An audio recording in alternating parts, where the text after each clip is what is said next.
किसी गांव में एक साधु रहा करता था। वह जब भी नाचता था तभी बारिश होती थी।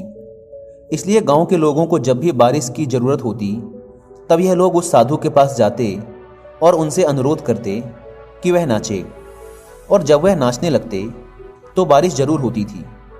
कुछ दिनों बाद 4 लड़के शहर से गांव में घूमने आए।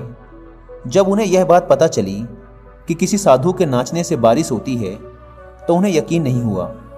शहरी पढ़ाई लिखाई के घमंड में उन्होंने गांव वालों को चुनौती दे दी कि अगर हम भी नाचेंगे तो बारिश होगी, और अगर हमारे नाचने से बारिश नहीं हुई तो साधु के नाचने से भी बारिश नहीं होगी। अगले दिन सुबह सुबह गांव वाले उन चारों लड़कों को लेकर साधु के कुटिया के पास पहुंचे। गांव वालों ने साधु को सारी बात बताई। फिर उन लड़कों ने नाचना शुरू किया। पहले लड़के ने नाचना शुरू किया। आधा घंटा बीत गया। फिर पहला लड़का थक कर बैठ गया, पर बादल नहीं दिखे। कुछ देर बाद दूसरे लड़के ने नाचना शुरू किया और 1 घंटे बीतते बीतते वह भी थक कर बैठ गया। बाकी दोनों लड़कों ने भी ऐसा ही किया, पर बारिश नहीं हुई। अब साधु की बारी थी। उसने नाचना शुरू किया। 1 घंटा बीत गया, पर बारिश नहीं हुई। साधु फिर भी नहीं रुका, वह नाचता ही रहा। नाचते नाचते 2 घंटे बीत गए, पर बारिश नहीं हुई। 4 घंटे बीत गए, पर बारिश नहीं हुई। लेकिन साधु तो रुकने का नाम ही नहीं ले रहा था।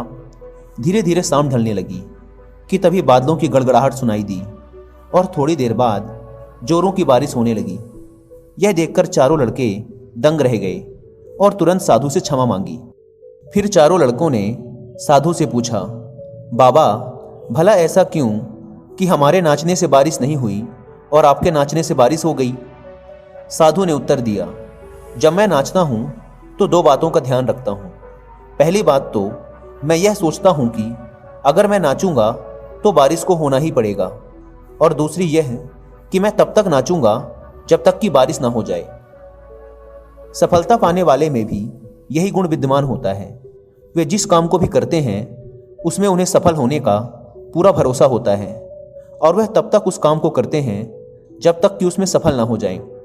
इसलिए अगर हमें सफलता हासिल करनी है तो इस साधु की तरह ही अपने लक्ष्य को प्राप्त करना होगा।